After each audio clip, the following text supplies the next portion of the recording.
world, the first pope giving his life in fidelity to Jesus Christ. And it's a reminder that the Good Shepherd, right? Christ is the Good Shepherd, and he's lays down his life for his sheep. And that's what the Pope is being called to do, is being called to give his life entirely to the people he's about to be introduced to and discover, as I was saying earlier, as his children. He's about to see, all of a sudden, I am the father of this massive crowd in the square of people from all over the world. It's been about 39 minutes now, Father Walk, since we saw that white smoke and the ringing of the bells. We know from recent conclaves it's about an hour, a little more than an hour sometimes.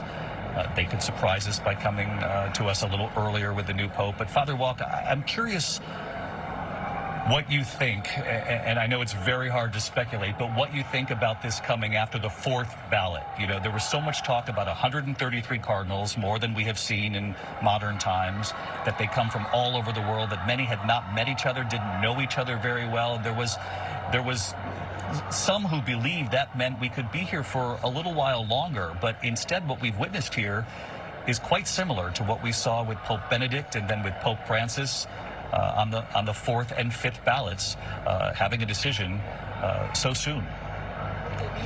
Yeah, it's a little bit surprising, but I think we're gonna hear different hypotheses about how it turned out this way. But it may, in fact, be that the very fact that there were people who from so many different places, 133 cardinals who didn't necessarily know each other, actually ended up limiting the choices, right? And so that they actually had to focus on a fairly small number of possible candidates, and that may have made it, in a way, easier, because by limiting the possibilities to a select few that were better known, it made it easier for them to choose a pope in a relatively short period of time. I know there are a lot of people trying to figure out what the timing means, Father Walk. Does it mean they continue down a path that Pope Francis began? Does it mean they tried to find someone who's a centrist who can reach out in a very human way like Pope Francis did, but also be somewhat safer for the traditionalists, the more conservative wing of the Catholic Church? You want to weigh in on what the timing of this might signal? I don't think that the timing is going to tell us the answer to those questions. And I think in terms of the route that the Pope will take, it's going to be hard to know immediately, because the different areas of the church, I mean, the different parts of geographically, parts of the church, see those questions in different ways. What it means in Africa, what it means in Asia, what it means in Latin America and Europe and North America is not necessarily the same. And so to see it in terms of sort of right or left or progressive or conservative is going to be a little more complicated. I think we have our sort of American or Western European ways of reading that, but the cardinals who elected the Pope may not see things quite in those terms. I think you're absolutely right. It's far more nuanced than conservative or more progressive. And you talk about the geography involved, the new cardinals who were brought into the church by Pope Francis. We know that about 80% of the cardinals who were voting in the Sistine Chapel were actually chosen by Pope Francis. And of course, for those of you following our reporting the last few days, you heard us say this a number of times.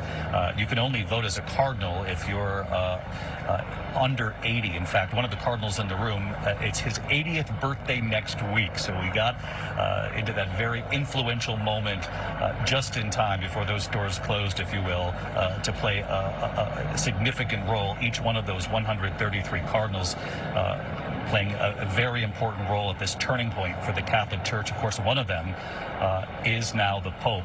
One of the interesting things is you have to get a 2/3 majority, which means 89 votes inside the chapel. It can't be unanimous, because if it was a unanimous vote, if everyone chose the same person, that would mean one of the cardinals voted for themselves, which is not allowed, Father Martin, is it?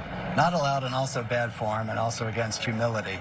I think that they're very aware of the need for secrecy, following rules. This is an ancient tradition that has been laid down for generations, sort of revised a little bit by John Paul and by Benedict and Francis, but these cardinals are deeply aware of the solemnity and the gravity of this decision. Now, as I understand it, Father Martin, the tallies of each one of these votes, and again, this could have been the fourth vote or the fifth vote. We believe it was the fourth, just giving the timing. We know there were two votes planned for this afternoon. Whether or not they needed both of them or not, we're going to find out here in the ensuing hours. It's our belief that it was just the fourth vote.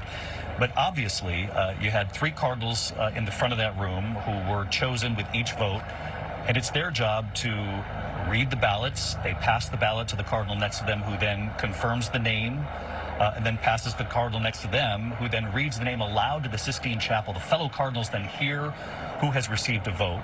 It's then attached to a thread. All of the paper ballots are put on a single thread, and at the end of these voting sessions, they're then burned in the stove in the Sistine Chapel, so there's no actual record. The ballots aren't saved. The only record is the tally that they keep track of.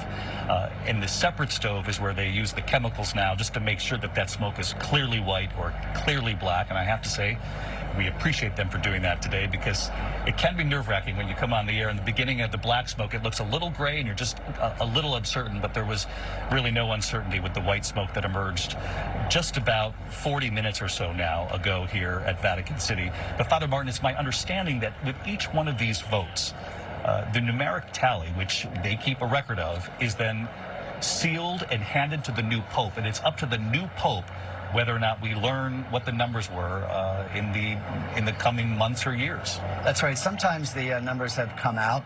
Cardinals, or some people find out about it. But in the oath that they took just recently that we heard, they promised to keep it safe and keep it secure, as you said, David, unless the new Pope allows them to reveal it.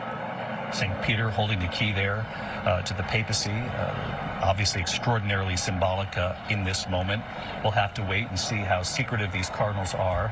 Just to get back to your point, Father Martin, because we did learn over time, and in fact, Pope Francis described the moment as he said things were starting to go a dangerous way, meaning his way. We do know that in 2013, when Pope Francis was elected, he had done well in the previous conclave with Pope Benedict, who was eventually named, but Pope Francis did very well in that conclave as far as the number of votes. But when he returned all those years later, he was older. He didn't think that, he thought his opportunity, his time, his moment had passed. He brought his suitcase and he had in his bag his return ticket, did he not? That's right. And in 2005, earlier, the conclave that elected Pope Benedict, Pope Francis, or Jorge Mario Bergoglio, came in second, and he felt that he was being used by people to block Cardinal Ratzinger's move to becoming Pope, and so he asked his people, the people who were supporting him, to not support him any longer. But you're right, David, in 2013 it was seen, I think, widely as just too old. But he wasn't, and he was in the papacy for a good number of years and had a tremendous influence, certainly with the cardinals that he appointed, and addressing many of the issues that do face the church, from finances to LGBTQ to the role of women in the church, the sex abuse scandal, which is not something unique to the United States. It's obviously an issue that they have had to deal with throughout the world. I want to bring in Liz Nagy of WLS. We mentioned she was with our coverage here earlier in the crowd, fighting the communication and the crush of media here, and hopefully we can hear you this time. Liz, what are folks telling you? David, people are just absolutely thrilled to be here. There's frankly very little room left to move around in St. Peter's Square, because there are tens of thousands of people who have rushed in over the last 45 minutes or so to see that Pope emerge on the balcony. And I'm struck that the diversity in this crowd out here really reflects the diversity of the College of Cardinals that was sitting in the Sistine Chapel.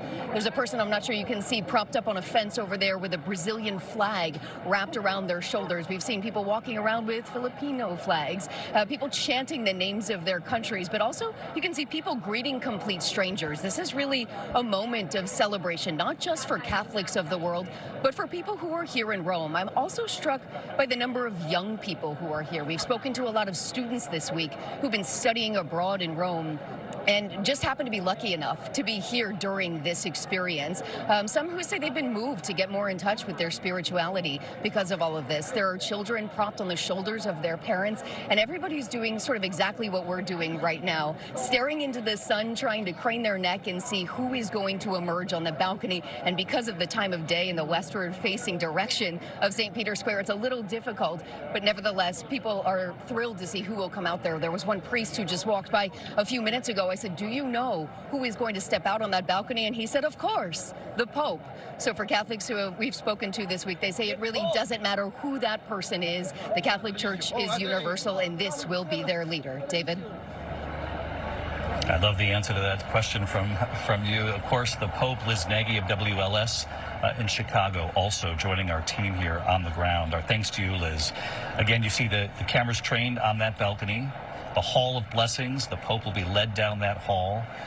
He will be introduced, first name, last name, and then his chosen name as the Pope, as the leader of the Catholic Church. He'll then emerge. He'll greet the crowd, and much will be made of how he chooses to greet the crowd, the words he chooses, and then, of course, his message to the crowd thereafter. James Longman is right down in St. Peter's Square. And James, you heard Terry and me. We were talking about the Room of Tears where the cassocks are hanging. I would gather, given the amount of time that has gone by, the cassock has now been chosen and the Pope has begun his duties. But you actually talked with the family, the long-standing family, a rich tradition of preparing for that moment.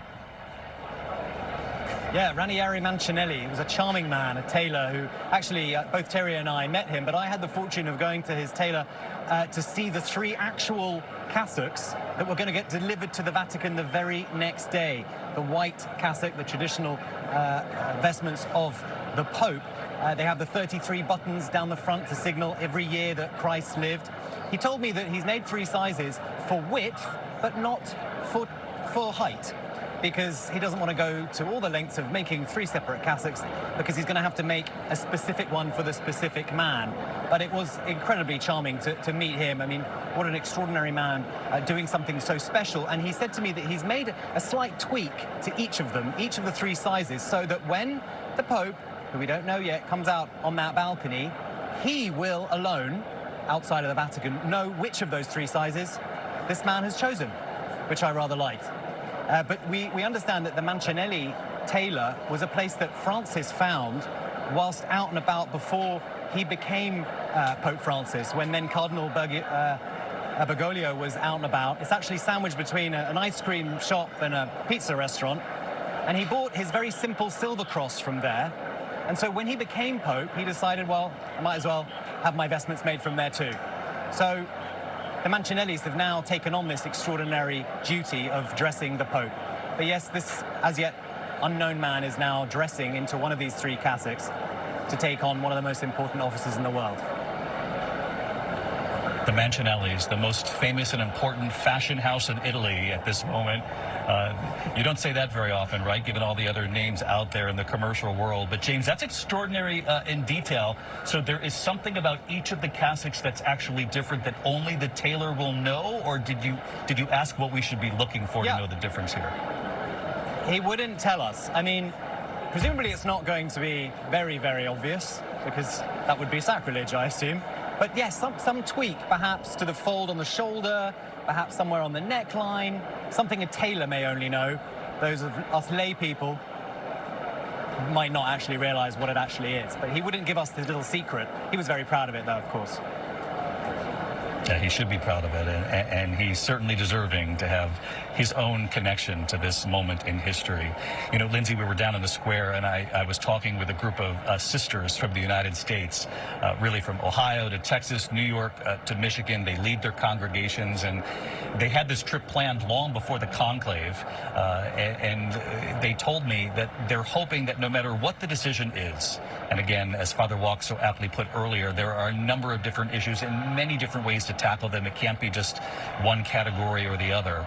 But they did say to me, they said, we hope the Cardinals in the Sistine Chapel recognize the human touch of Pope Francis, the way he was able to connect even beyond the Catholic Church. He was so beloved, of course, people called him the People's Pope.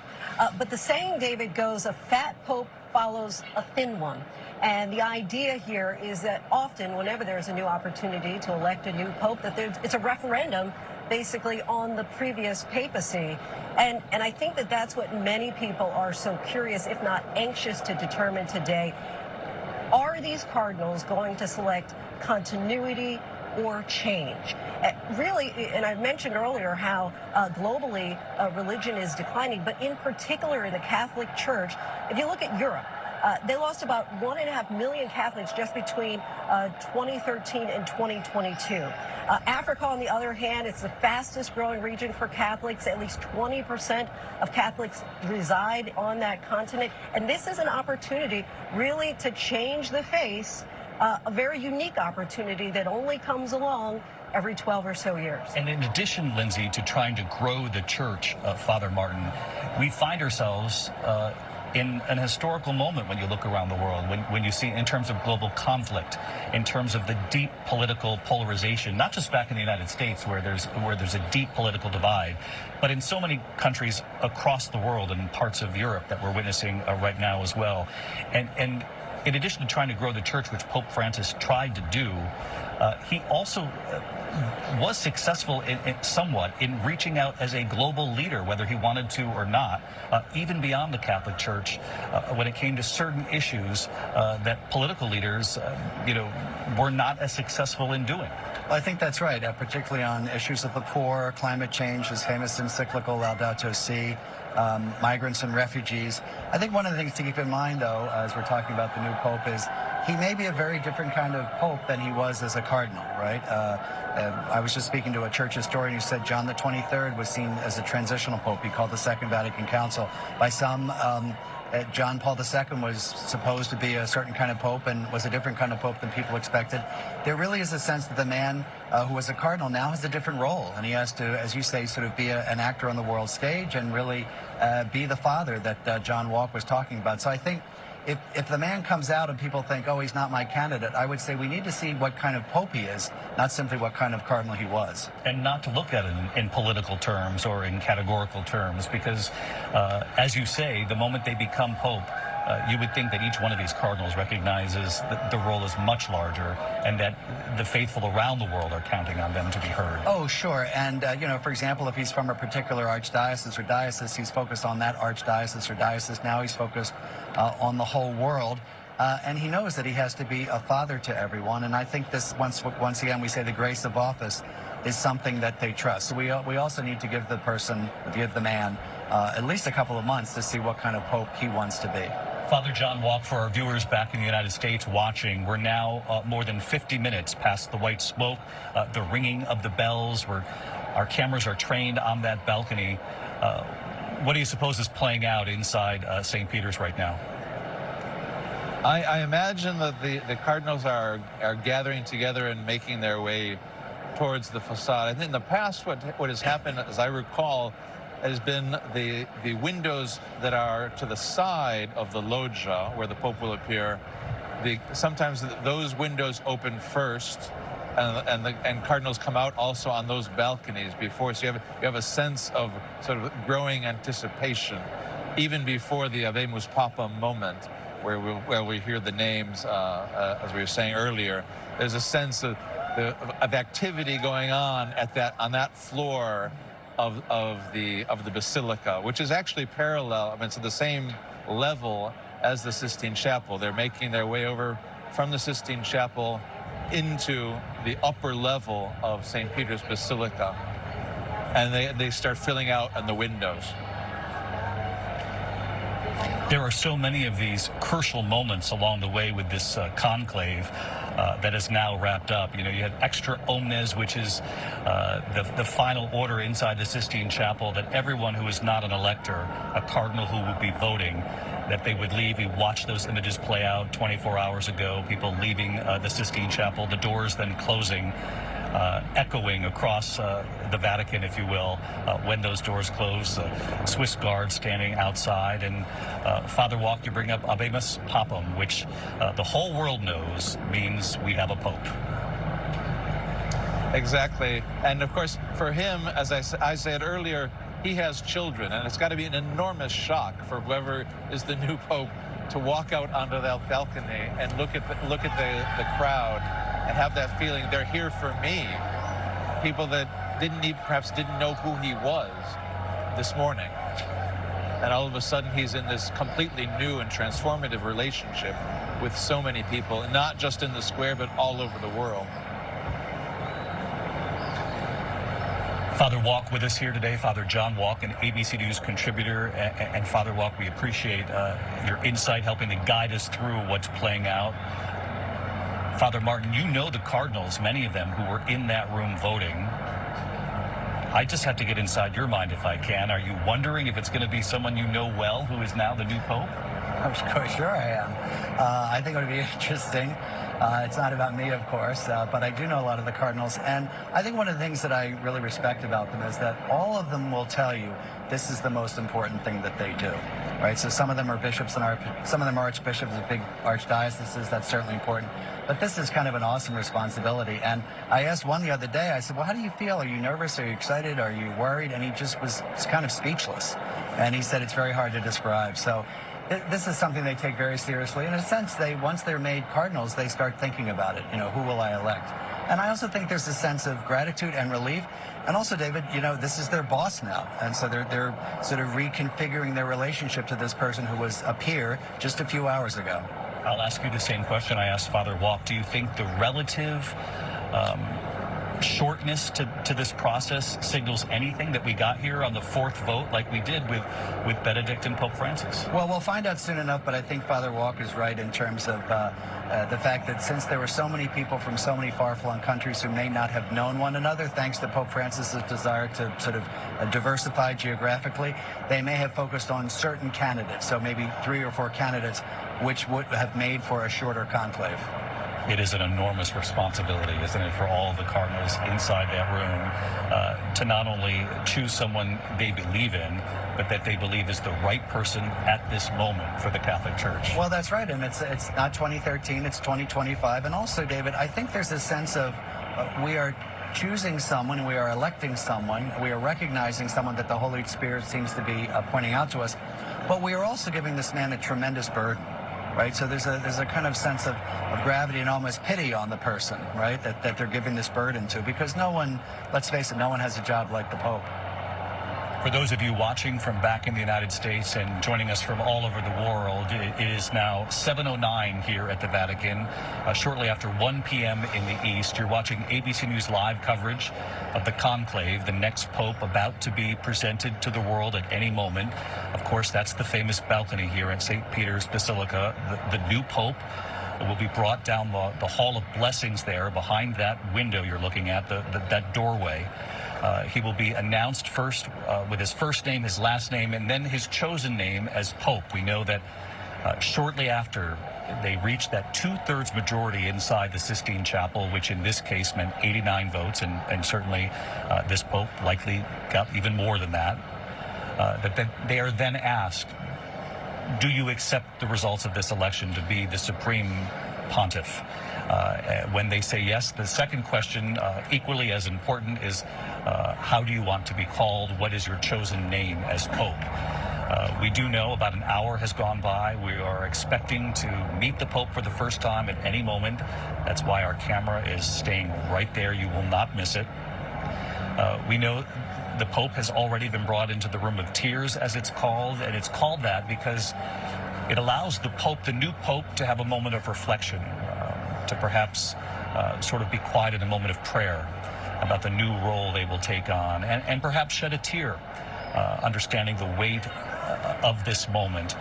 And as Father Martin put so aptly, it's not 2013, it's 2025. And each one of these conclaves is about naming the leader at this moment who can best take the Catholic Church in the direction it needs to go, to not only reach the faithful, but to grow the Church. That's their goal. And of course, tackle some of the very difficult issues that each one of these popes tries to tackle in their own way. You know, I think back to Pope John Paul II. You know, I grew up as Pope John Paul II was a leader on the world stage. And Father Martin, he was a bit of a surprise when he emerged on that balcony, and we could be surprised here today. He was, and in fact, when he was announced, many people didn't know how to pronounce his name. They didn't know where he was from. But amazingly, this Pope that was such a surprise was on the world stage for so long and changed the church in so many different ways. We could be totally surprised. My sense is that it is probably one of the top 10 or 12 candidates that we have been talking about, that everyone's been talking about. But again, who knows who the Holy Spirit has sort of directed these men to vote for. And Terry Moran, Pope John Paul II, as we know, when we learned of him on that balcony, and of course, you and I were a little young, not yet reporters, but perhaps dreaming of being one, that so many people butchered his name, didn't know where he was from, but he was a pope for a long time, because as far as these conclaves go, he was very young. He was very young. He was 58 when he was elected pope, and he was there for decades, and a global figure. A figure of historic proportions. He grasped this office, this ancient office, with such power, so much of it, however, almost in the spirit rather than in actual temporal power, and he used it. Terry, let's take a pause and watch the balcony.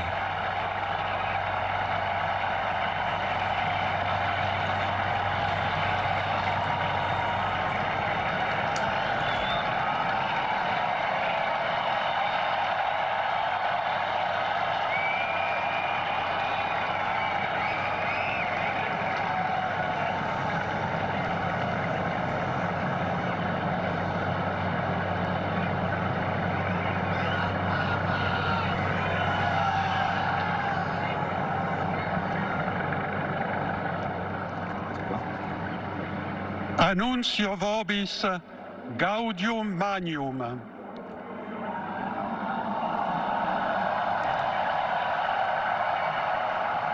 Habemus papam.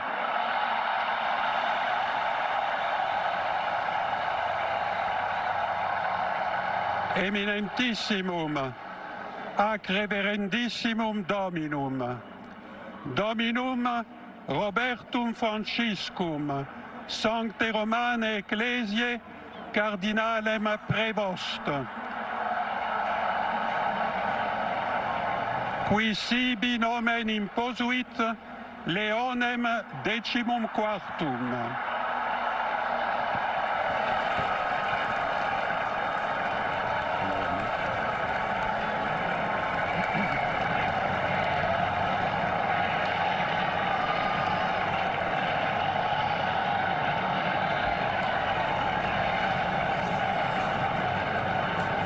And again, we had just heard that Robert Francis Prevost of the United States, 69 years old, born in Chicago, has been named the next pope.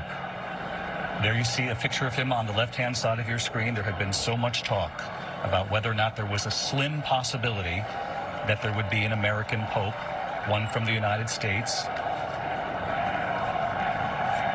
He went to college at Villanova, studied mathematics. Italian media has referred to him as the least American of the Americans because of his quiet, humble way.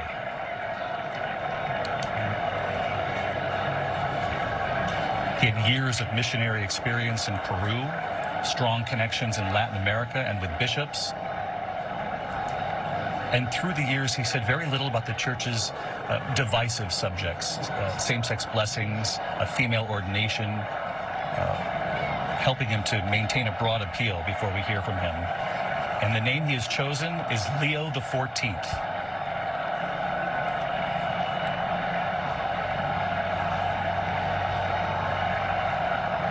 Again, Cardinal Robert Francis Prevost of the United States, making history, the first pope ever chosen from the U.S., and he will be called Pope Leo XIV. Let's listen.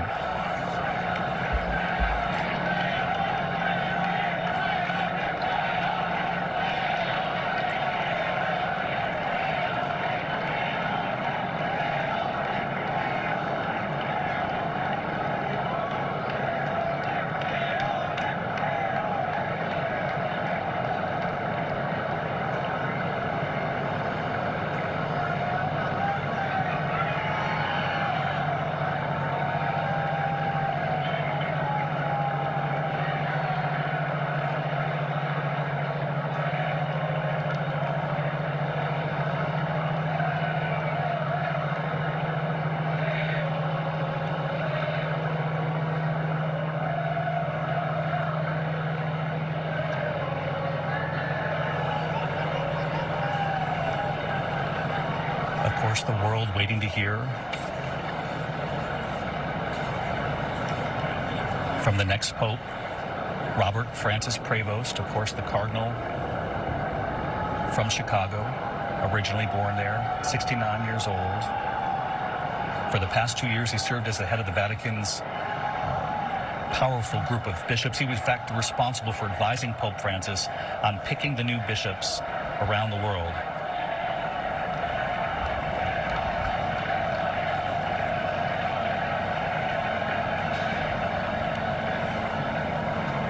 He's held many leadership positions within the Catholic Church, religious superior, bishop. He has shown his capacity to govern, and he has certainly shown his ability to be a diplomat within the Church. Pope Francis relying on him heavily through the years. You can see the tens of thousands who've gathered here in St. Peter's Square. Obviously, we don't want to talk over the moment, but let's just watch the screen here. And Father Martin, what do you know about Cardinal Prevost? He's a wonderful person. I got to know him at the Synod. He's very down to earth. He's kind. He's very humble and very soft-spoken. One of the interesting things is that he was prior general of the Augustinian order. People would know that mainly in the United States from Villanova. Being prior general means that you are someone whom the entire order looks up to, and it's an awesome responsibility.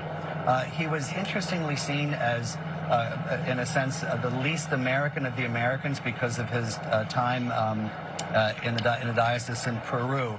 But I came to know him. He was at my table at the Synod for 2 weeks. He's very soft-spoken. That was last fall. That was last fall. He's a very soft-spoken, but I would say firm person.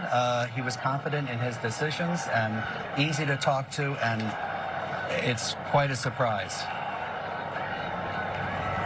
We know that Leo had been chosen 13 times before, which is why he's Pope Leo the 14th.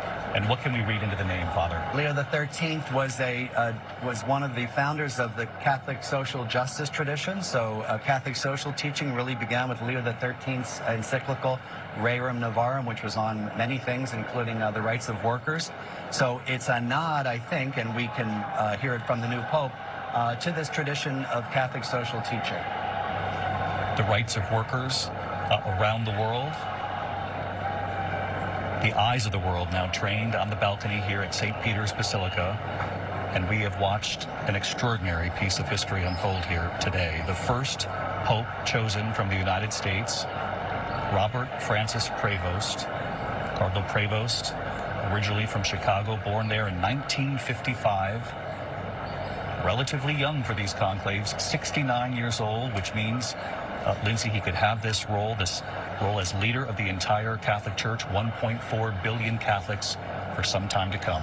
Heavy is the head that wears the crown, David. But we've talked about how in thousands of years we've never had a pope from America. First time you're ever having a cardinal who is a Cubs fan. Leo is actually the 5th most popular name chosen by popes, but certainly he is considered similar to Pope Francis on church issues. He's known to have kept his cards very close to the vest, described as being more pragmatic, cautious, and discreet than Pope Francis. But it makes sense because he has been the point person with so many of these bishops worldwide that he already had a number of touch points then going into this conclave. He's also described as having a heart of a missionary and years of ministerial experience, with, of course, is very important. There were a number of people who were considered to be front runners and on the short list, but they didn't necessarily have that pastoral experience. And not only that, among those who were on the short list, and he was on this list, a lot of people thought because he's from the United States, because we haven't seen that before, and because the United States has such a large role in the world stage already as one of the world's superpowers, would the Cardinals inside the Sistine Chapel decide to make history by choosing a cardinal from the United States anyway? And that is exactly what they have done here today. Francis actually brought Cardinal Prevost to the Vatican in 2023 to serve as the powerful head of the office that actually vets the bishop nominations from around the world. As we know, that's one of the most important jobs within the Catholic Church. You'd have to gather that because of that, Prevost had some prominence going into the conclave, that he was part of choosing the bishops. He interacted with them, obviously. Father Martin, you said just this last fall you were with him as part of the major conference here. So they knew him. This was one of the leaders as they went into the Sistine Chapel and those doors closed. He was one of the faces, one of the leaders they had a sense of. They did. And let me say that one of the things I heard around Rome, and it is true, you really can find, and I think this is fair, there's no one who has a bad thing to say about him. He's a good administrator. He's kind. He's humble. He's very pragmatic. And I also think that, you know, we were talking earlier, Father Walk was talking about how these bishops from far-flung places would need to know this person. And the head of the dicastery for bishops, as you said, is responsible for basically advising Pope Francis who should be the next bishop in a particular diocese. That's a hugely important job, right? It's hugely influential. He would know the new bishops, and people would know him as well. We're seeing a little bit of movement on the balcony.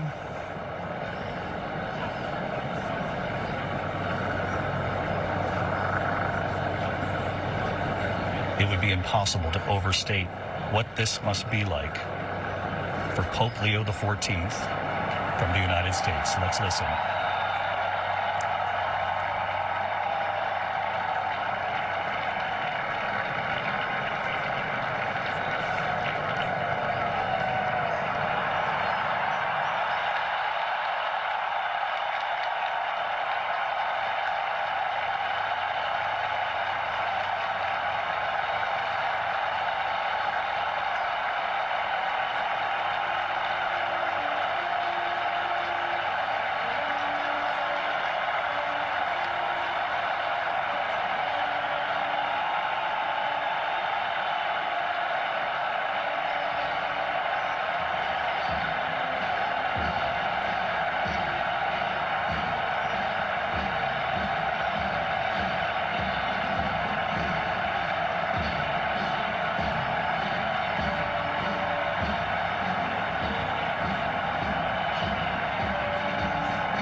La pace sia con tutti voi.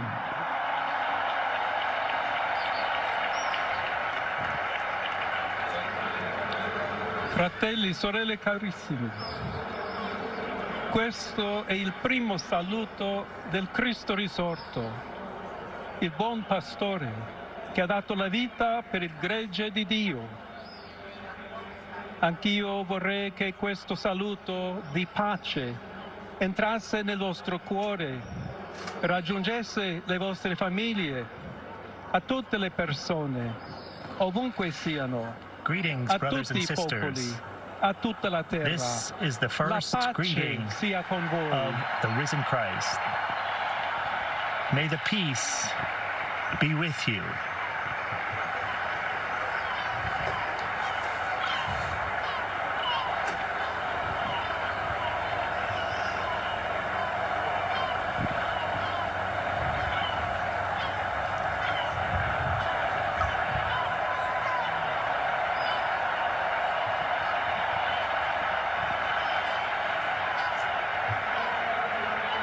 Questa è la pace di Cristo risorto. Una This is pace the peace disarmata of e the una risen pace Christ. disarmante, umile e perseverante. A peace Proviene da Dio. that is humble Dio che ci and ama perseverant tutti, for all. incondizionalmente. Ancora conserviamo nei nostri orecchi quella voce debole ma sempre coraggiosa di Papa Francesco che benediva Roma. Of course, we preserve our prayers for Pope Francis, Il Papa che benediva Roma dava la sua lives benedizione in Rome. al mondo intero, quella mattina del giorno di Pasqua. who passed away Consentitemi on di the dar morning seguito a of quella Easter, stessa after Easter. benedizione. Dio ci vuole bene, Dio vi ama tutti e il Dio male non wants prevarrà. What's good for Siamo you. tutti He loves nelle you mani all, di Dio. and we remain all Pertanto, in God. senza paura, Without uniti, fear. mano nella mano con Dio, e Hand tra in di hand noi with God, andiamo avanti. we go forward. Siamo discepoli di Cristo. We are disciples of Cristo ci Christ. precede. Il mondo ha bisogno della sua Christ luce. goes before us. L'umanità necessita di Lui come il ponte per essere raggiunta da Dio e dal suo amore. Aiutateci anche voi, poi gli uni gli Help altri, yourselves a costruire and help ponti one another con il dialogo, for con building l'incontro, bridges unendoci tutti and for per a essere un dialogue. solo popolo, sempre in pace. for being a Grazie a people Papa Francesco. always in peace. Thank you to Pope Francis.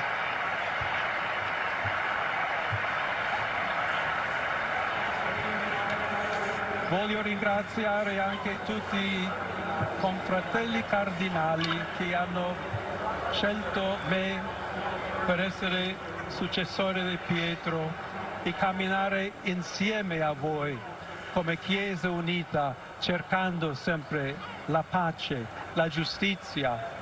And I want to cercando thank sempre all lavorare come uomini the fellow e cardinals donne who fedeli a chose Gesù me to be the Cristo, successor of senza Peter paura, per in a united proclamare church, il Vangelo, per essere missionari.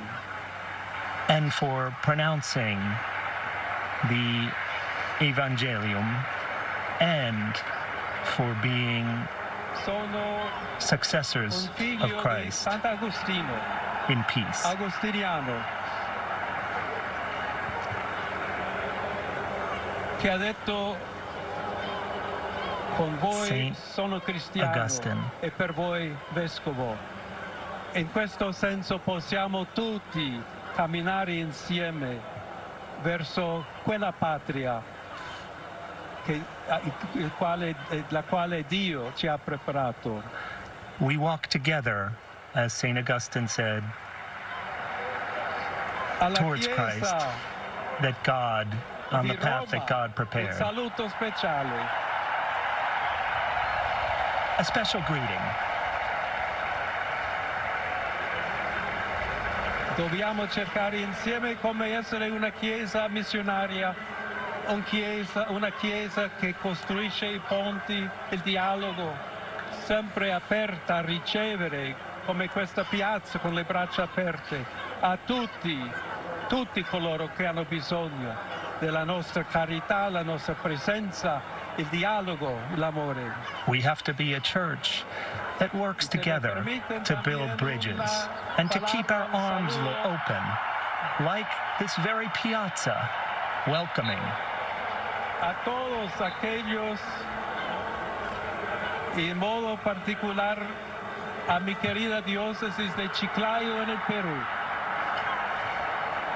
He says, a special greeting to the people of Peru. Ha acompañado a su obispo, ha compartido su fe y ha dado tanto para seguir siendo iglesia fiel de Jesucristo. Who have been so faithful in their following of the Church di of Roma, Christ. d'Italia, di tutto il mondo. Vogliamo essere una chiesa sinodale, Brothers and una sisters of chiesa che Italy, cammina, una chiesa che cerca sempre la pace, cerca who form sempre la a carità, church cerca sempre di essere that vicino searches for a coloro peace che soffrono. and to help those who are in need. Oggi Today, il giorno della supplica alla Madonna di Pompei. the day of the supplication of Nostra the Madre Madonna Maria of Pompeii. vuole sempre camminare con noi, stare vicino, Mary, our Mary, aiutarci con always la sua wants to walk intercessione e with il suo us, amore. to help us. Allora vorrei pregare to give us insieme a love. voi. Preghiamo insieme Let us pray per questa together nuova missione, for this per new mission, tutta la Chiesa, per la pace for nel mondo. the whole church Chiediamo questa and grazia peace speciale on earth, di Maria. and the special grace of Mary, Ave our Maria, Mother. piena di grazia, Hail il Mary, Signore è con full te. of grace. Tu sei benedetta The Lord fra le is with donne, you. e benedetto è il Blessed art frutto del thou tuo seno, among Gesù. women, Santa and Maria, blessed is the Madre fruit di Dio, of thy prega per womb, noi Jesus. peccatori, adesso Holy e Mary, nell'ora della Mother of nostra God, morte. pray for us Amen. sinners, now and at the hour of our death. Amen.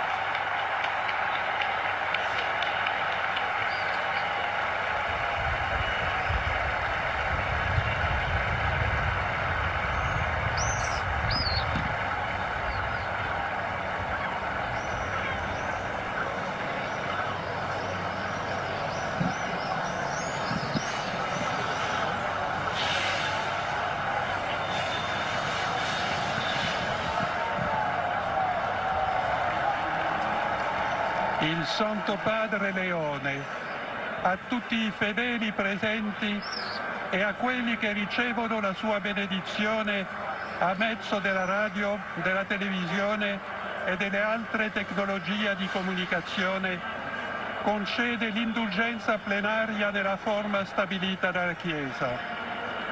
Preghiamo Dio Onnipotente perché conservi a lungo il Papa a guida della Chiesa e conceda pace e unità alla Chiesa in tutto il mondo. For all those, both here and listening throughout the world, and receiving this blessing from the Pope, Leo XIV, let us hear Sancti his prayer. Apostoli Petrus et Paulus, de quorum potestate auctoritate confidimus, ipsi intercedant pro nobis ad Dominum. Amen. Precibus et Saint meritis Beate Peter and Mariae Paul, semper Virginis. let them Beati intercede Michaelis on our Archangelis, behalf. Beati Ioannis We pray to them. Baptiste, et Sanctorum Apostolorum Petri et Pauli et omnium Sanctorum. Misereatur vestri omnipotens Deus, et dimissis omnibus peccatis vestris, perducat vos Iesus Christus ad vitam aeternam. For St. Peter and Paul, Indulgentiam, absolutionem, et remissionem omnium have mercy peccatorum on vestrorum, us and all the other saints as well, on us. And Jesus Christ, may he lead us in peace. Gratiam et consolationem Sancti Spiritus, et finalem perseverantiam in bonis operibus tribuat vobis omnipotens et misericors Dominus. Amen.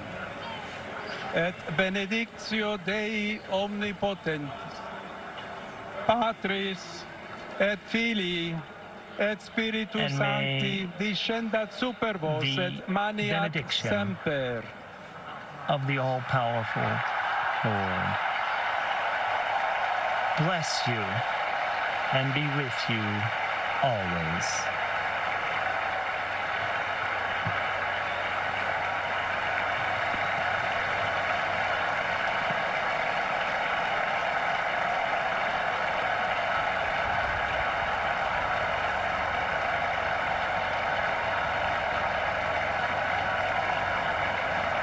You see the American flag there in the crowd.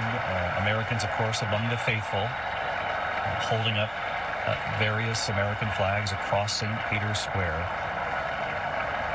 as the world studies the face of Pope Leo XIV on that balcony. He opened by saying, "Peace be with you," addressing his brothers and sisters here in St. Peter's Square and around the world. He said, "We preserve our prayers for Pope Francis." And he went on to say, "God loves everyone." He talked about building bridges. He talked about helping those in need.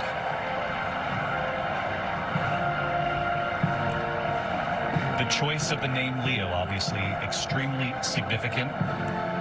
We knew that going in, that however the new Pope presented themselves to the world, in particular the name they would choose would be the first signal here. Leo is the name of one of the consensus best popes in church history. Leo, better known as Leo the Great. And the most recent pope of that name served in the early 1900s. And he was best remembered in 1891 for laying out the foundation of modern Catholic social teaching, which pushed for social justice for workers, laborers around the world. Father Martin, I know that you know Pope Leo XIV. You knew him as Cardinal Prevost from Chicago, and you sat across from him just last fall for a couple of weeks at the Synod, right? I did. I'm a little stupefied right now. I met him first in the company of another Jesuit. We were walking right around Vatican City, and my friend said, "Oh, look, there's Cardinal Prevost," and walked up to him and had a little conversation, very down to earth, very forthright. And then I sat next to him across the table from him for 2 weeks at the Synod. Just a very kind person, very straightforward, very modest, very reserved. And I have to say, I was emailing him just a few weeks ago about something. And, you know, I said, "Would you like my opinion on something?" And he wrote back and said, "Sure, I'll take your 2 cents on something." So it's just, I'm sort of speechless. And I really love the name of Leo. As you were saying, David, calling us back to the tradition of Catholic social teaching. Every Catholic scholar and student of Catholic history will know who Leo XIII is. And so he's, in a sense, I would think, he's aligning himself with that great tradition of Catholic social teaching. And for our viewers around the world, and in particular watching us back home in the United States, what would you want them to know about Pope Leo XIV? What struck you as far as his temperament and his ability to lead the Catholic Church going forward? Very down to earth, very plain spoken, very straightforward, very kind, very, very, very approachable. I never felt like I was in the presence of some prince of the church. He's a very modest man. And, you know, I have to say once again, we are, as you know, we are sitting on the rooftop of the Augustinian order that he was prior general of, which is quite something. When you are chosen as the prior general or the master general or the superior general of a whole religious order, that means that everyone in the religious order values you. And it's not only a position of administrative need, but also great spiritual depth. So this is a really qualified person. And I think all Catholics who are listening should feel happy and comfortable and grateful for this tremendous choice. And how big of a moment is this for the United States, for Catholics back home in the U.S. who thought, historically speaking, that this was not going to happen? I didn't think this was going to happen. as we were saying earlier, people around the world feel that America is a superpower, and they don't need to give the papacy to the United States. But again, he has been described as the least American of the Americans. This combination of a great experience in Peru, and by the way, as an aside, if you heard him speak Italian, his Spanish is even better after all those years in Peru. Combined with his real respect in the Curia, in the Vatican Curia, and his contact with so many bishops, made him a terrific choice.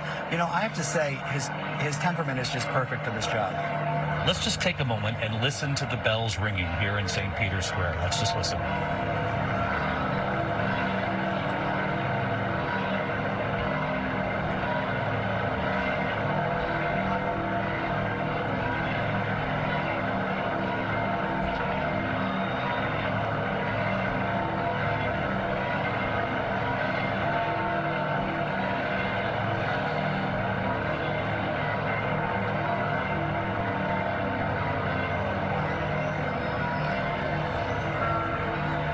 An extraordinary sight over St. Peter's Square. You can see there in the shadow as the sun goes down behind the Basilica at this hour, the tens of thousands who have gathered there in the square. We took note last night, 45,000 people were here, even though they knew they would most likely see black smoke, which is what they saw. 24 hours later, even more have gathered here. The faithful members of the Catholic Church and beyond the church. I spoke with a woman originally from New York City. One of the first things she told me was that I'm not Catholic, but I felt a need to be here. That she was hoping that the ability of Pope Francis to reach out and touch people would continue with whoever they would choose next. And we have witnessed history made here today by the Roman Catholic Church in selecting the first Pope from the United States. He will go by Pope Leo XIV. Obviously a long line of Leos who served as Pope.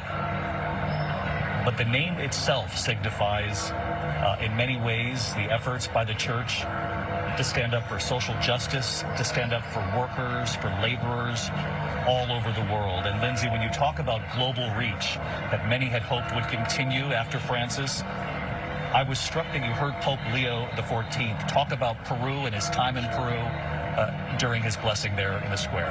And as you mentioned, he talked about building bridges, and as we've discussed before, pontiff in Latin actually means bridge. It was less than 3 weeks ago on Easter Sunday when we had another huge crowd in this square, the final time that we saw Pope Francis. And one thing that we've been banding about and trying to figure out, read tea leaves all along, is this going to be a candidate of change? I was talking with a Vatican insider over a text just now, and she said of his speech, this sounds very much like Francis. So while he is said to be more middle of the road, more reserved, a little more discreet, it seems that by and large, this is a bit of a continuation, not the about face, not the referendum that many perhaps hoped for or expected.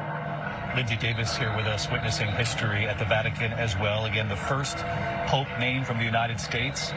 Terry Moran, I know you're from Chicago. This has to be an extraordinary moment for the Windy City, and in learning that the man who was born in Chicago back in 1955, now 69 years old, which, Terry, you and I were talking, is very young for a newly elected Pope, certainly in these times, and what a day for the city of Chicago. What a great day for the city of Chicago. Yeah, I was born in Chicago. It is thrilling. And a couple of things. Pope Leo XIV was born on the south side of Chicago. If Lindsay's reporting is true, and I trust it is, he is a Cubs fan on the south side. That tells you one thing: he's tough, because it is not easy to be a Cubs fan on the south side of Chicago. But seriously, he brings, you know, that very Chicago openness to labor. I think that the fact that he chose the name Leo after that Leo XIII and that ringing declaration in his encyclical of the essential dignity of work and of every worker, their right to form unions, the responsibilities of management, that indicates an attitude very common in Chicago, which is a big union city, and an attitude towards workers around the world who have, over the past several decades, really been shortchanged as the globalization of the economies of the world has taken place, and the financialization of the world has essentially concentrated so much wealth. That may be part of his agenda. We may be seeing something there. But there's one other issue from Chicago that I'm curious about to hear from our new Pope, which is, does he prefer deep dish pizza or Roman pizza, which is very, very different? I would say he might have to say he prefers the pizza right here in Rome, Terry, depending on who's within earshot of him. That's a dangerous question. I'll let you ask that of the new Pope if you get the chance. But Terry, you know, something you said struck me, that he was a Cubs fan from the south side of Chicago, and yet you hear him at the Vatican described for his quiet, humble way. That's perhaps how he survived being a Cubs fan from the south side. That's a great point, David. And another thing that you know, because he's a Cubs fan, is he is well acquainted with suffering in the sporting world. The Cubs didn't win a World Series for 108 years. Any team can have a bad century, and he knows that, and hope springs eternal. They're a contender this year, it looks like, and so maybe this is an auspicious sign for his ball club and mine. Terry Moran, who has covered the Catholic Church for so long and is a native son from Chicago and knows what this moment is like for the Windy City. Terry, thank you. I want to go down to St. Peter's Square. Our chief foreign correspondent, James Longman, who has been with us on the square since the death of Pope Francis. He's been here ever since. And what an extraordinary piece of history we all witnessed unfold here on the balcony at St. Peter's. And James, what's the reaction been down there? Well, just shock, I think, David. I mean, it's absolutely extraordinary. I mean, just amazing. This 2,000-year-old institution can still surprise us, and boy, did they surprise us. I mean, it's just, I mean, did you hear that? I mean, people are going absolutely wild here. People did not expect this, and it's a challenge. Maybe this is a challenge to the world to say, look, the United States, normally associated with secularism, with materialism, with consumerism. Maybe they feel, these cardinals, that, you know, the church in Africa, the church in Asia, maybe it's okay. Maybe the church is growing in those places. And maybe this is the challenge to the West to take up the faith. They need a communicator. They need someone to go out into the world. That was what we heard very strongly from the bulletin from the cardinals at that last congregation when they said they wanted a pontifex, a bridge builder. And we heard it in the words that he spoke on that balcony. And, you know, maybe on some level, David, there's a feeling that the United States is retreating from the world, from leadership in the world. Perhaps, of course, at the moment, the United States is reforming the world, changing the world to a great degree. But maybe the leadership that the world needs now from this American is right here in Vatican City. That might have been what was going through the minds of these cardinals. We don't know. But down here on the square, it is just a joyful, joyful atmosphere. We've got children on the shoulders of their parents. You can see there the American flag. This is unbelievable. There were audible gasps when we heard that an American had been chosen to be Pope Leo XIV. David. James Longman down in St. Peter's Square, and James is right that Pope Leo XIV will have a very an amplified voice on the global stage, not only because he's the Pope, and certainly that is a powerful role in and of itself, one beyond comprehension in many ways when you think about the decision that these cardinals made here in the last 24 hours, but also because he does come from the United States and he makes history in doing so. The Catholic Church had long shied away from naming a Pope who was from the U.S. They have done that. As James said, they have surprised us along the way, and they have done so again today. How he uses that voice and how he balances the other voices on the world stage, that will be what we train our eyes on in the months and years to come. And Father Martin, it's not lost on you that the moment the world recognizes where he's from, the diplomatic role he played here in the church, the outsized role that he played in choosing the bishops, helping Pope Francis to choose the bishops, that this is a man ready to lead, and how will he use his voice? That remains the question. Well, I think that's a very good question. I see that a number of people have described him as reserved, which is true. He's a very modest, soft-spoken person, and I think, but with a great deal of authority. And you know how he uses his reserved voice on the world stage is important. One of the important things I think historically is that you're talking about the first American Pope. It's not just sort of a novelty for Americans, but it really marks the maturity of the U.S. Church. You know, there was a controversy called Americanism, which people who have read church history know about, where just the whole idea of American democracy and those kinds of things were really suspect by the Vatican. And so this is a kind of sort of maturing of the church and a recognition that the American church is now fully part of the Catholic Church. It's really quite stunning. And a test now of some of these competing values moving forward. It's going to be fascinating to watch unfold. I want to go down to the square. Maggie Rulli, also in St. Peter's Square. And Maggie, I know that you were reporting in that you witnessed so many people who were deeply moved and emotional as he emerged on that balcony. Yeah, David, so many people overwhelmed by emotion come to tears. And I'm here with Jessica Wood from New York, and you were one of them. You were standing right here when we saw that white smoke, and you were overcome. Yeah, it took me a minute to realize it was even white. We had a tour through the Vatican today, which I thought was totally going to be canceled, and to my surprise, it wasn't. And I was fully ready for the smoke to be black, and it took me a second for it to register, and I immediately just started crying. Like, it's so unbelievable that I'm here right now. I'm here for one day only, and I have the opportunity to be something that's part of world history. You're here for history, not just a new pope, but the first pope from America. What does that mean for you? It's definitely profound. First American pope ever, right? And it's no secret it's been a tumultuous time with all of our politics, and I'm hopeful that this is going to be something that's really positive for us as Americans. Thank you so much. It's been incredible to be down here and feel this emotion, David. I think so many of us are just overcome right now.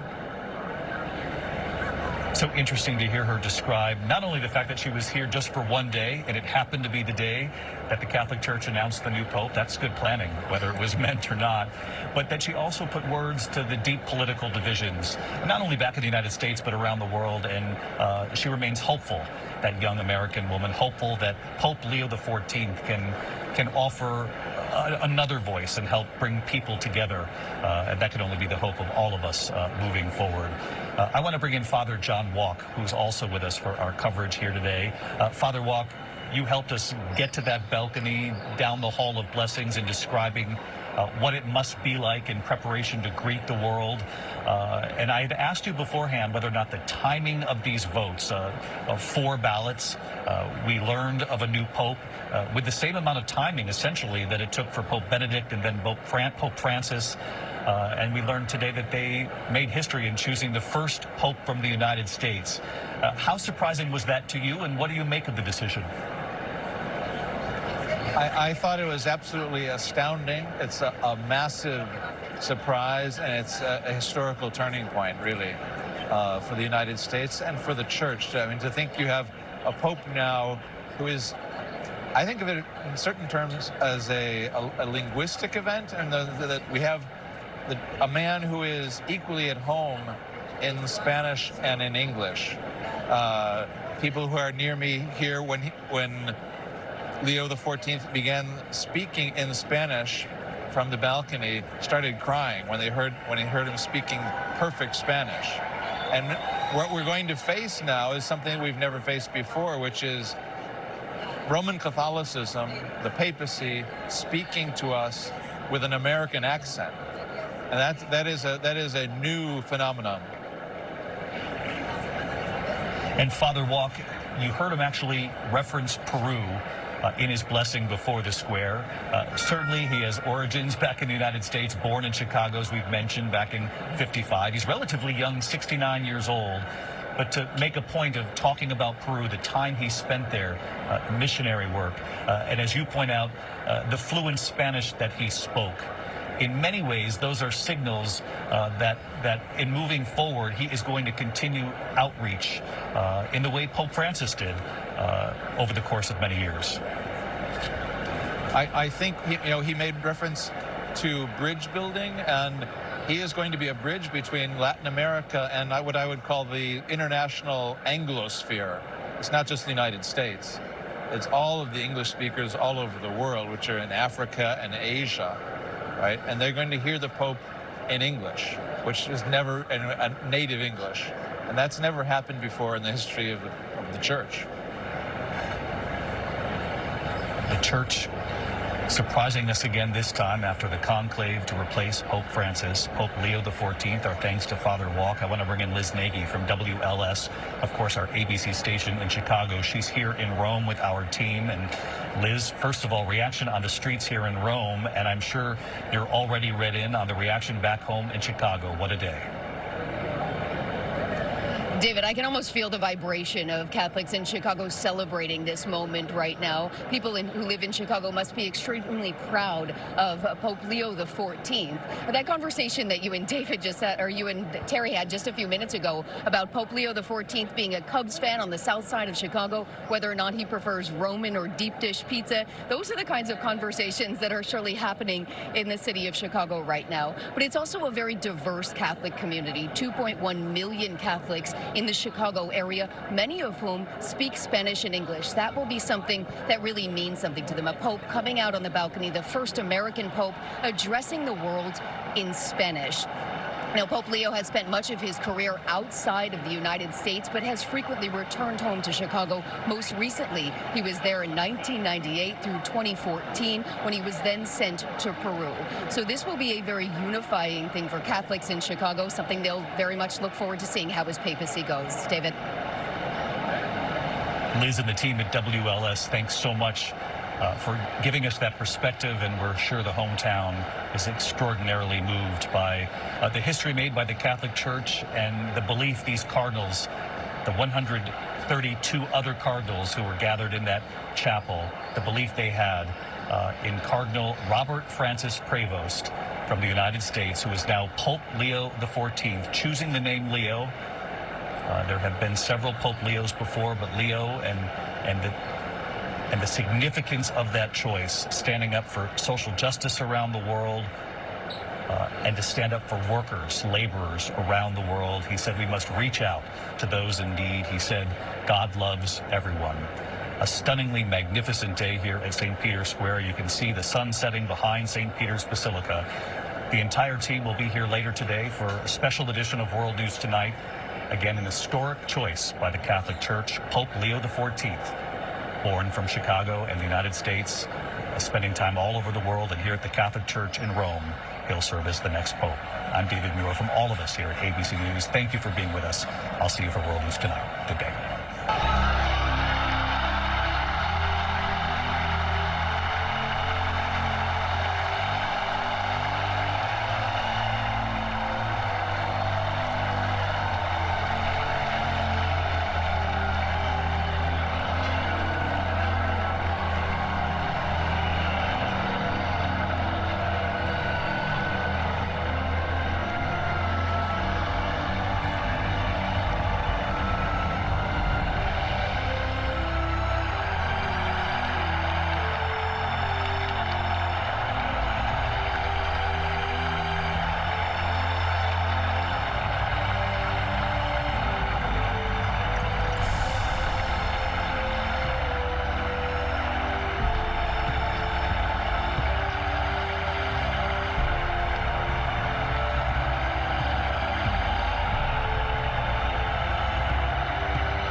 This has been a special report from ABC News.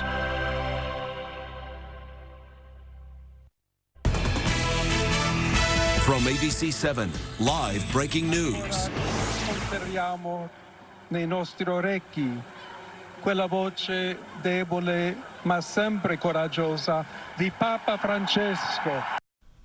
And we stick with that breaking news that ABC News has been following for the last 2 hours, the announcement of a brand new pope, and we've learned he's an American, something that has never happened before. Thanks so much for joining us here for Midday Live. I'm Julian Glover. And I'm Kristen Zeed. Indeed, it is one of the shortest conclaves in recent memory, taking only about 24 hours, making history, and making Leo XIV the new pope. Now, his pre-papal name was Cardinal Robert Prevost, and he's from Chicago. He's the first American pope in history. He spent much of his career as a missionary in South America. He becomes the 267th leader of the Catholic Church. In his first words as Pope, he said, "Peace be with you." The white smoke billowed out of the chimney, ending about 2.5 weeks of speculation after Pope Francis died last month. The new pontiff has big shoes to fill, certainly, as he will become the face of the Catholic Church for the next generation. Pope Leo XIV is expected to build on the previous pope's dreams and reforms. And we want to give you a look at the scene now in Rome and outside of the Vatican, as you can just see a crush of people trying to make their way there to St. Peter's Basilica to take in the new pope. Again, Pope Leo XIV, the first American ever. After just 4 votes, the cardinals there were able to make that election of the new leader of the Roman Catholic Church. Reaction beginning to pour in from all across the world. We've heard from President Donald Trump, who has posted this message on Truth Social, congratulating the new pope, saying, "Congratulations to Cardinal Robert Francis Prevost, who was just named pope. It's such an honor to realize that he's the first American pope. What excitement and what great honor for our country. I look forward to meeting Pope Leo XIV. It will be a very meaningful moment." And again, reaction has been pouring in across the world, and that means right here in the Bay Area, too, as we all realize who the new pontiff is. ABC 7 News reporter Lena Howland went to a church this morning, and you talked to some worshipers. Lena, what are they saying about this new American pope? Well, Christian, excitement really is running high about this new pope here at St. Mary's Cathedral. And I wanted to bring in a local expert here. This is Father Michael Lillydahl with St. Stephen's Parish here in San Francisco. And Father, you were just telling us a little bit about the excitement behind finding out that this is the first ever American pope. Talk to me a little bit about what that means. Sure. The excitement came on, I would say, kind of in waves, because you're listening to the announcement, and it's not as if we get any advance notice of who the Pope is going to be. We're watching TV just like everybody else, and the first words you hear are those Latin words announcing that we have a Pope, and then they say his first 2 names in Latin, and so you hear Roberto Francisco, and so in my mind I'm trying to think, who is Robert Francis? Oh my gosh, it's an American. It's the, and then they can kind of confirm that, and then so the next thought is, we do have an American Pope. I never thought it would happen in my lifetime or well beyond my lifetime. It's always, as I said, kind of an axiom in the church world that we'd never get an American Pope. And I was talking to people before this conclave the last 2 weeks. Of course, you can imagine among Catholic priests and Catholic faithful that who the next Pope is going to be has been a big topic of conversation. And whenever his name would come up, people say, yeah, but he's an American. That's a big mark against him. It's obviously not big enough a mark against him to keep him from being elected. Yeah, absolutely. And Father, talk to us a little bit about what message do you think this sends to American Catholics watching and hearing this news that finally we have an American Pope? Yeah, you can say finally we have an American Pope, because it is the first time in 2,000 years that we have a Pope from the United States of America. But this is also the second Pope in a row from the Americas, as Pope Francis was from Argentina. And Pope Francis was the first Pope not from Europe in 500 years. And so I think we see the church recognizing the gifts and talents that other continents are able to bring to the church as a worldwide whole, that the church is spread throughout the world, and that the gifts of the whole world can come to benefit the church. And I think for American Catholics, and also just Americans in general, we have a Pope who grew up here in the United States, who understands what life is like in the United States, who, I don't know if he rode a yellow school bus to school when he was a kid, but he very well may have, growing up in Chicago. But it's a Pope that understands what life is like for Americans. Yeah. And obviously, hopes are high, expectations are high for this new incoming Pope Leo XIV. Mm-hmm. So from your perspective, what are you hoping comes out of his time as Pope? What I'm hoping comes out is continuing the legacy of our great Pope Leos. As of course, Leo XIV, we have 13 previous Popes Leo. And Pope Leo I is incredibly famous in history. In the 400s, he went out and met with Attila the Hun to prevent Attila the Hun from sacking Rome. So a great peacemaker. And then Leo XIII, the last Pope to take the name Leo, was the Pope right as the world was coming into the 1900s. And he wrote this incredible document talking about the rights of workers, the rights of individual human beings, especially against these kind of growing forces at the time of socialism and laissez-faire capitalism. And I think that becomes a continuing theme that we have in the world today, 125 years later, not just in Europe, but in the United States and elsewhere around the world, is the rights and the dignity of every human person. And I think that's something he'll continue not only from Leo I in the 400s to Leo XIII in the 1900s, but also to Pope Francis here, who of recent memory. Yeah. And we also know that he is from Chicago and he's a Villanova grad. I understand that you have been in touch with some colleagues that are from that Villanova family. So I have some friends who went to Villanova. I will say I did not text them first. They texted me first. They were a little bit more excited that he had gone to Villanova. And they say, well, when our school plays your school, we have the Pope on our side, which I have to say they probably do. But the big question I want to ask is he a Cubs or a White Sox fan? I don't know that one yet. So.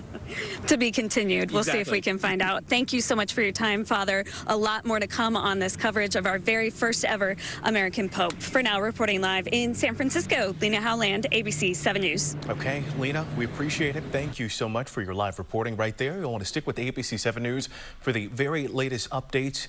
Throughout the day, we have reporters getting a reaction from across the Bay Area. As we've just learned, there's a new Pope, Leo the 14th. You'll want to stay tuned to ABC 7 for all of those stories and everything else you need to know as we learn it about the brand new pontiff.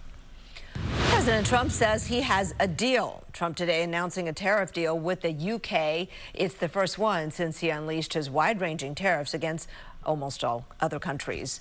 ABC's Perry Russum is in Washington. President Trump today announcing a tariff deal with one of the U.S.'s closest allies, the United Kingdom. It's the first deal since Trump imposed his wide-ranging tariffs on countries around the world. The deal includes billions of dollars of increased market access for American exports, especially in agriculture, dramatically increasing access for American beef, ethanol, and virtually all of the products produced by our great farmers. Trump says the deal is full and comprehensive, cementing the relationship between the United States and the United Kingdom for many years to come. The final details are being written up in the coming weeks. We'll have it all very conclusive, but the actual deal is a very conclusive one. We think just about everything's been approved. It comes as Trump is bashing Chairman of the Federal Reserve Jerome Powell after the Fed decided to not change interest rates yesterday. This morning, Trump calling Powell a fool who doesn't have a clue. The tariff increases announced so far have been significantly larger than anticipated. Powell warning if those tariffs drag on, it could lead to what's called stagflation, a time of high inflation, high unemployment, and slow economic growth. When things develop, of course, we have a record of we can move quickly when that's appropriate. But we think right now the appropriate thing to do is to wait and see how things evolve. There's so much uncertainty. Meanwhile, the world's biggest automaker, Toyota, is warning Trump's tariffs will cause a 21% drop in their profits. Here in the U.S., new numbers from J.P. Morgan show the price of a used car is up more than 2% in the last month. And all eyes on that high-stakes meeting this weekend in Switzerland, where the U.S. and China will start negotiations on tariffs. It's the first time they are having face-to-face discussions. Perry Russum, ABC News, Washington. We're following the story consistent overspending by the Oakland Police Department. A new report suggests it is harming other programs in the city. 3 unions representing professional fields, utility and electrical workers and others put out this report raising red flags about overtime spending by OPD. The report claims overspending in the police department has cost Oakland $236 million in lost reserve balances since 2008. Using data from the city, the report says the overtime payout was $15 million in 2019 and ballooned to $55 million in this fiscal year, which ends in June. It impacts the city's ability to deliver other critical things that our city needs, such as libraries, parks, summer food programs. President of the Police Officers Union says the department is understaffed. He says with fewer officers, there's no choice but for cops to work overtime. We're learning more today about what Oakland Mayor-elect Barbara Lee's administration will look like. This morning, Lee announced her chief of staff will be Maya Saika Chen. Saika Chen is an Oakland native and civil rights attorney with more than 20 years of experience working in local, state, and federal government. She worked as the chief of staff to the president of the Oakland City Council and served as a senior advisor to former President Obama. Okay, a lot happening across the Bay Area here on this Thursday, and we got to talk about the weather because things are beginning to change around here. Yeah, and it's a wide range of temperatures, Drew. Yeah, and for the most part, we are going to be a lot warmer than we were yesterday afternoon. You're looking live from our Sutro Tower camera. It sure was cloudy this morning. The clouds are out of here, and we're warming those temperatures up. Near 60 in the city right now with mostly sunny skies. It is totally sunny in the South Bay. Warmer in San Jose, coming in at 67 at this hour, and in Oakland, a live view. We're coming in at 58 degrees with mostly sunny skies. We have that cloud cover still lingering on the coast right now, but even there, we'll find increasing sunshine on satellite as we head deeper into the afternoon. So looking at highs today versus average, we're going anywhere from 5 to 10 degrees above average. It's going to feel noticeably warmer compared to yesterday. Daytime highs in our warmest areas will be going into the mid-80s. So we have a high of 84 in Concord, warm in the South Bay, San Jose going to 80. It's mild in Oakland at 74, near 70 in the city today, 82 in Santa Rosa, which is much warmer than we were yesterday. And it gets even warmer here tomorrow. By tomorrow and Saturday afternoon, away from the coast, it is going to feel like summer. Those daytime highs in the 80s and in the 90s. Now, heading into the back half of the weekend for Mother's Day, Julian, we do have some cooler weather to talk about. We'll have that coming up in a few minutes. Okay, the roller coaster sliding back down then. Thank you, Drew. The Warriors back in action tonight in Minnesota, but they will have to take on the Timberwolves without Steph Curry. As you remember, Curry left Tuesday night's game early in the second quarter, and yesterday, an MRI revealed a hamstring strain that will take the Warriors superstar out of the next 3 games of the Western Conference semifinals. And that's the best case scenario. Doctors say Curry has a grade 1 tear. That's good news. The bad news is that he'll be in recovery for the next few games. A little deflated, but he didn't try not to show it. You know, he was just in the locker room waiting on guys to come in, continuing to show that support. And he has to take this rest seriously because the doctors warned that if Curry goes back to the game too quickly, he may worsen that injury. Curry will likely be in physical therapy to treat any swelling and scar tissue buildup. But obviously, we're hoping that he gets back before the series is over. Game 2 tonight, then the Warriors back at Chase Center, coming back home for Game 3 on Saturday. And you can watch that game right here on ABC7, followed by After the Game with ABC7 Sports Director Larry Beal. I know. It's like I want to see him back, but also some people are saying, oh, sit out the series. Let's just win it, and then he'll be all ready for the next one. Yeah. But I think it's a tall order. We can do it, though. We can do it, yeah. We can. I mean, the defense has been incredible, and that's what held us They down got to keep Game it up. 1. Exactly, yeah.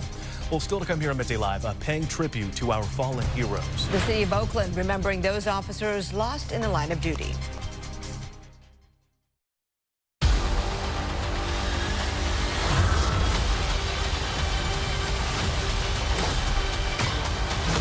Model Studios Thunderbolts, rated PG-13. At La Mesa and Rec Van, get the right RV at the right price right now. This new Tiffin GH1 is discounted over $34,000. La Mesa and Rec Van, the world's largest motorhome dealer. Visit LaMesaRV.com today. After a car accident, why should I get Berg Injury Lawyers? Because it's our long-standing policy that we only get paid if you get paid. Get Berg and get our no-fee guarantee. For quality turf at warehouse prices, visit Artificial Turf Express.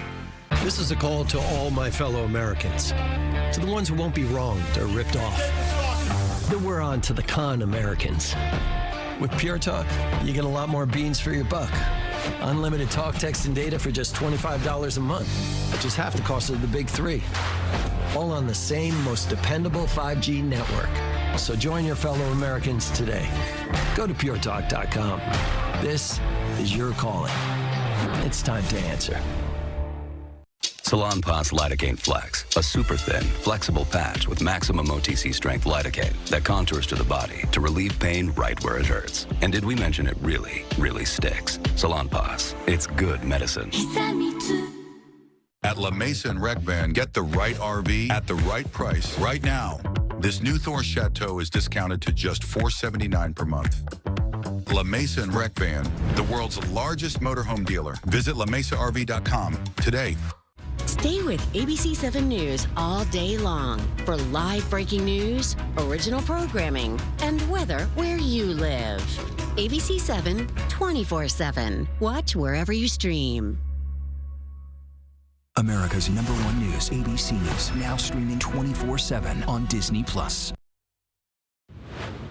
This morning, the Oakland Police Department honored the 55 police officers who have lost their lives in the line of duty since 1867. The department will begin with a walk from the Police Association headquarters to the Oakland Police Department. Officers and family members will be accompanied by a helicopter flyover and an honor guard on this walk. There will be a memorial wreath inside the police department building where families will be able to lay flowers in the fallen officer's memory. Any one of those names could be any one of us, but we are willing to go out there and serve the community that we're willing to protect and willing to give our life, going to any call that call could be the last call that we can answer.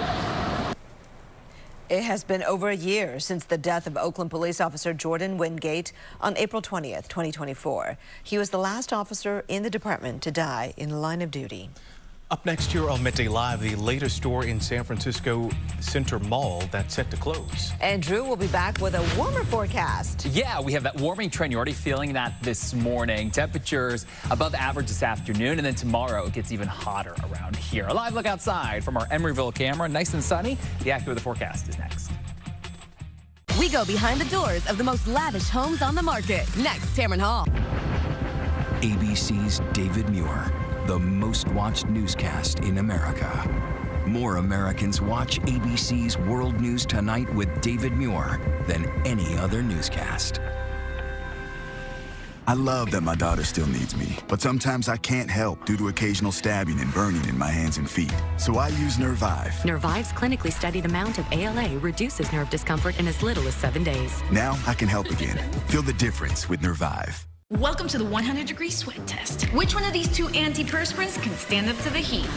Looks like ordinary antiperspirants can't take the heat. Ordinary antiperspirants can't fight sweat better than Secret Clinical. Try new Secret Clinical Strength Spray. In this economy, nobody wants to replace a roof. And with Roof Max, you don't have to. We'll tune up and rejuvenate